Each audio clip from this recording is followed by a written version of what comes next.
Welcome to Bihar matters. आज के इस विशेष सत्र में हम एक अत्यंत महत्वपूर्ण विषय का विस्तृत और अकादमिक विश्लेषण करेंगे। जी, और आज की हमारी चर्चा का केंद्र बिंदु है नीति आयोग द्वारा हाल ही में जारी किया गया SDG इंडिया इंडेक्स 2024। बिल्कुल, और विशेष रूप से हम इस सूचकांक में बिहार के प्रदर्शन का मूल्यांकन करेंगे।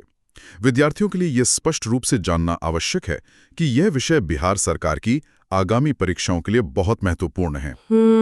परीक्षाओं की अगर बात करें तो चाहे वो BPSC हो, BSSC, SSC, रेलवे, SI या फिर टीचर एग्जाम्स हो, ये डेटा सभी के लिए अत्यंत प्रासंगिक है। सही कहा। इसलिए आज का यह सत्र किसी सामान्य चर्चा की तरह नहीं होगा। इसे एक गंभीर और आधिकारिक क्लासरूम लेक्चर के रूप में प्रस्तुत किया जा रहा है। और किसी भी विषय की गहराई में जाने से पहले उसकी पृष्ठभूमि को समझना सबसे जरूरी होता है। तो सबसे पहले SDG इंडिया इंडेक्स के परिचय से शुरुआत करते हैं। देखिए, ये एक आधिकारिक राष्ट्रीय ढांचा है जिसे नेशनल फ्रेमवर्क भी कहा जाता है, और इसे नीति आयोग द्वारा जारी किया जाता है। जी, और ये सूचकांक मुख्य रूप से 17 लक्ष्यों पर भारतीय राज्यों की प्रगति का मूल्यांकन करता है।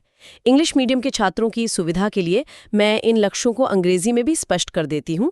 इन्हें सस्टेनेबल डेवलपमेंट गोल्स या SDGs कहा जाता है। ये बहुत ही महत्वपूर्ण बिंदु है। विद्यार्थियों को ये याद रखना चाहिए कि ये लक्ष्य अचानक नहीं बने। वर्ष 2015 में संयुक्त राष्ट्र यानी यूनाइटेड नेशंस ने एक एजेंडा अपनाया था। बिल्कुल, जिसे 2030 एजेंडा के नाम से जाना जाता है। ये 17 लक्ष्य उसी वैश्विक एजेंडे का एक अभिन्न हिस्सा है। और परीक्षा के लिए जो सबसे महत्वपूर्ण तथ्य है वो ये है कि ये सूचकांक भारत के सभी 28 राज्यों और 8 केंद्र शासित प्रदेशों, जिन्हें हम यूनियन टेरिटरीज कहते हैं, उन्हें पूरी तरह से कवर करता है। साथ ही छात्रों को ये वर्ष भी नोट कर लेना चाहिए कि नीति आयोग द्वारा इस सूचकांक को पहली बार वर्ष 2018 में जारी किया गया था। जी, पृष्ठभूमि के बाद अब हमें इस सूचकांक की वर्गीकरण प्रणाली और भारत के समग्र प्रदर्शन की ओर बढ़ना चाहिए। देखिए, मूल्यांकन को स्पष्ट रखने के लिए नीति आयोग ने राज्यों को स्कोर के आधार पर 4 श्रेणियों में यानी 4 कैटेगरीज में विभाजित किया है। और ये वर्गीकरण बहुत ही वैज्ञानिक तरीके से किया गया है। पहली श्रेणी है एस्पायरेंट, जिसमें वो राज्य आते हैं जिनका स्कोर 0 से 49 के बीच होता है।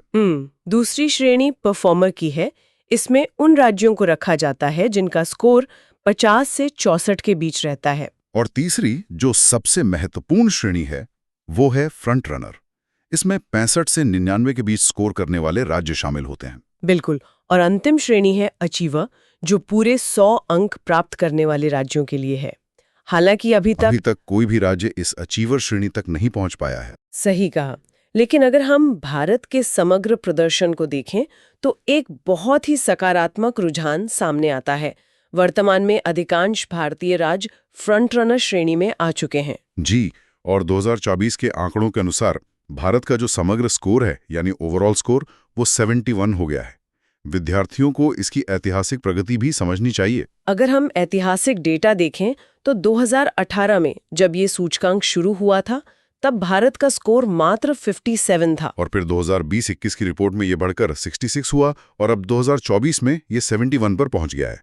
ये क्रमिक वृद्धि राष्ट्रीय स्तर पर हो रहे विकास को दर्शाती है। और इसमें जो शीर्ष प्रदर्शन करने वाले राज्य हैं, जिन्हें हम टॉप परफॉर्मिंग स्टेट्स कहते हैं, उनका योगदान बहुत बड़ा है।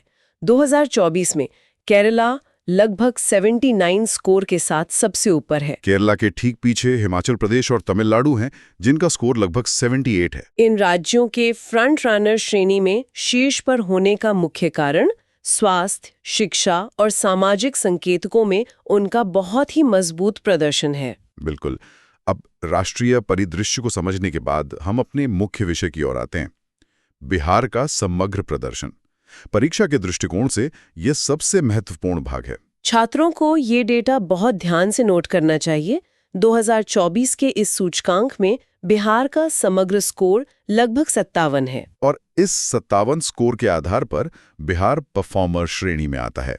ये एक स्पष्ट तथ्य है कि बिहार का प्रदर्शन अभी भी देश में सबसे निचले स्तरों में से एक है। राष्ट्रीय औसत जहां 71 है, वहीं बिहार का 57 पर होना एक बड़ी चुनौती को दर्शाता है। लेकिन अगर हम पिछली रिपोर्टों से इसकी तुलना करें तो कुछ प्रगति भी दिखती है। जी, 2018 में बिहार का स्कोर केवल 50 था। उसके बाद 2020-21 में ये बढ़कर 52 हुआ। और अब ये 57 तक पहुंचा है। ये डेटा इस बात को प्रमाणित करता है कि विकास संकेतकों में प्रगति तो हो रही है, लेकिन ये प्रगति बहुत धीमी है। सही कहा। विकास की इस धीमी गति के बावजूद कुछ ऐसे विशिष्ट क्षेत्र हैं जहां बिहार ने बहुत अच्छा प्रदर्शन किया है। अब हम बिहार के मजबूत प्रदर्शन वाले क्षेत्रों पर चर्चा करेंगे। इसमें सबसे पहला नाम आता है SDG 1 का, जो नो पॉवर्टी यानी गरीबी उन्मूलन से संबंधित है। बिहार ने कल्याण और आजीविका कार्यक्रमों के विस्तार के माध्यम से इस क्षेत्र में एक उल्लेखनीय सुधार दिखाया है। विशेष रूप से जीविका कार्यक्रम का योगदान यहाँ बहुत बड़ा है। बिल्कुल, जीविका और सेल्फ हेल्प ग्रुप यानी SHG नेटवर्क का प्रमुखता से उल्लेख किया जाना चाहिए। आंकड़े बताते हैं कि 1.3 करोड़ से अधिक ग्रामीण महिलाएं इस SHG नेटवर्क से जुड़ी हुई हैं। और ये कोई छोटा पायलट प्रोजेक्ट नहीं है, ये बिहार के सभी जिलों में समान रूप से लागू है। एक और क्षेत्र जहां बहुत अच्छा काम हुआ है वो है SDG 7 यानी अफोर्डेबल एंड क्लीन एनर्जी। जी, ऊर्जा के क्षेत्र में 2017 के ग्रामीण विद्युतीकरण कार्यक्रमों के बाद से इसमें क्रांतिकारी बदलाव आया है। सही कहा। रिपोर्ट बताती है कि अब हाउस होल्ड इलेक्ट्रिसिटी कवरेज 95% से अधिक हो गया है। ये बुनियादी ढांचे के विकास का एक बहुत बड़ा संकेत है। इसी के साथ SDG 10 जो रिड्यूस्ड इनइक्वालिटीज या असमानता कम करने के बारे में है, वहां भी सकारात्मक परिणाम दिखें। ग्रामीण रोजगार कार्यक्रमों, वित्तीय समावेशन जिसे फाइनेंशियल इंक्लूजन कहते हैं, और लक्षित कल्याणकारी योजनाओं ने इस असमानता को कम करने में एक बड़ी भूमिका निभाई है। इन मजबूत क्षेत्रों को समझने के बाद अब प्रशासनिक सेवाओं की तैयारी कर रहे उम्मीदवारों को उन क्षेत्रों पर ध्यान केंद्रित करना चाहिए जहां प्रदर्शन कमजोर रहा है, क्योंकि नीतियां वहीं बनती हैं जहां कमियां होती हैं। कमजोर प्रदर्शन वाले क्षेत्रों में सबसे पहली और बड़ी चिंता SDG 3 को लेकर है, गुड हेल्थ एंड वेलबींग। स्वास्थ्य से जुड़े जो आंकड़े सामने आए हैं वे वास्तव में चिंताजनक हैं। इन्फैंट मोर्टेलिटी रेट यानी शिशु मृत्यु दर अभी भी लगभग 38 प्रति 1000 जीवित जन्म है। और अगर हम मैटरनल मोर्टेलिटी रेशियो की बात करें, जिसे मातृ मृत्यु दर कहा जाता है, जी, वो लगभग 118 प्रति 1 लाख जीवित जन्म है। ये आंकड़े स्पष्ट रूप से दिखाते हैं कि राज्य के लिए ग्रामीण स्वास्थ्य बुनियादी ढांचा एक बहुत बड़ी चुनौती बना हुआ है। स्वास्थ्य के अलावा SDG 4 यानी क्वालिटी एजुकेशन या गुणवत्तापूर्ण शिक्षा भी एक ऐसा क्षेत्र है जहां बहुत काम करने की आवश्यकता है। शिक्षा के आंकड़े भी इस बात की पुष्टि करते हैं। राज्य की साक्षरता दर यानी लिटरेसी रेट लगभग 61.8% है। और इसमें जो महिला साक्षरता है, फीमेल लिटरेसी, वो और भी कम है, लगभग 51%। विद्यार्थियों को इसके मुख्य कारणों का भी विश्लेषण करना चाहिए। इस कम साक्षरता दर के पीछे स्कूलों में शिक्षकों की भारी कमी और बुनियादी ढांचे का अभाव सबसे बड़े कारण हैं। बिल्कुल। और इसी तरह का एक और कमजोर क्षेत्र है SDG 6 जो क्लीन वाटर एंड सैनिटेशन से जुड़ा है। स्वच्छ भारत मिशन के लागू होने के बाद स्वच्छता के स्तर में सुधार तो निश्चित रूप से हुआ है, लेकिन पानी से जुड़ी चुनौतियां अभी भी बरकरार हैं। पीने के पानी की गुणवत्ता एक बड़ा मुद्दा है। कुछ विशिष्ट जिलों में भूजल प्रदूषण, जिसे ग्राउंड वाटर कंटैमिनेशन कहते हैं, उसकी समस्या बहुत गंभीर है। और इसके साथ ही अपशिष्ट जल उपचार यानी वेस्ट वाटर ट्रीटमेंट के लिए पर्याप्त व्यवस्था न होना भी एक बड़ी चुनौती है। इन सभी सेक्टोरियल चुनौतियों के साथ साथ हमें क्षेत्रीय असमानताओं और संरचनात्मक चुनौतियों पर भी एक अकादमिक दृष्टि डालनी होगी, जिसे हम रीजनल डिस्पैरिटीज कहते हैं। राज्य के भीतर ही जिलों के बीच एक बहुत बड़ा अंतर मौजूद है। इसका सबसे सटीक उदाहरण पटना और शिवहर जिले की तुलना है। बिल्कुल। पटना जिले में अगर हम देखें तो आय और बुनियादी ढांचा काफी बेहतर स्थिति में है, जबकि दूसरी ओर शिवहर जिला आज भी राज्य के सबसे कम विकसित जिलों में से एक है। ये एक बहुत बड़ा असंतुलन है। और इस असंतुलन के पीछे बिहार के विकास को प्रभावित करने वाली कुछ प्रमुख संरचनात्मक चुनौतियां हैं। उम्मीदवारों को इन्हें बिंदुवार समझना चाहिए। पहली बड़ी चुनौती है उच्च जनसंख्या घनत्व, हाई पॉपुलेशन डेंसिटी। संसाधनों पर इतनी बड़ी आबादी का दबाव विकास को धीमा कर देता है। दूसरी महत्वपूर्ण चुनौती है सीमित औद्योगिकरण, लिमिटेड इंडस्ट्रियलाइजेशन। उद्योगों के अभाव में रोजगार के अवसर सीमित रह जाते हैं। तीसरी चुनौती बुनियादी ढांचे की कमी है, इंफ्रास्ट्रक्चर गैप्स। और चौथी, जो शायद सबसे विनाशकारी है, वो है बाढ़ का खतरा। विशेषकर उत्तरी बिहार के जिलों में, जहां कोसी जैसी नदियों के कारण हर साल भारी तबाही होती है। यह प्राकृतिक आपदा राज्य के संसाधनों को बहुत नुकसान पहुंचाती है। इन सभी आंकड़ों और चुनौतियों का विश्लेषण करने के बाद अब हमें नीति निर्धारण और परीक्षा के लिए इस सूचकांक के निष्कर्ष पर बात करनी चाहिए। यह सूचकांक नीति निर्माताओं के लिए एक बहुत ही महत्वपूर्ण उपकरण है।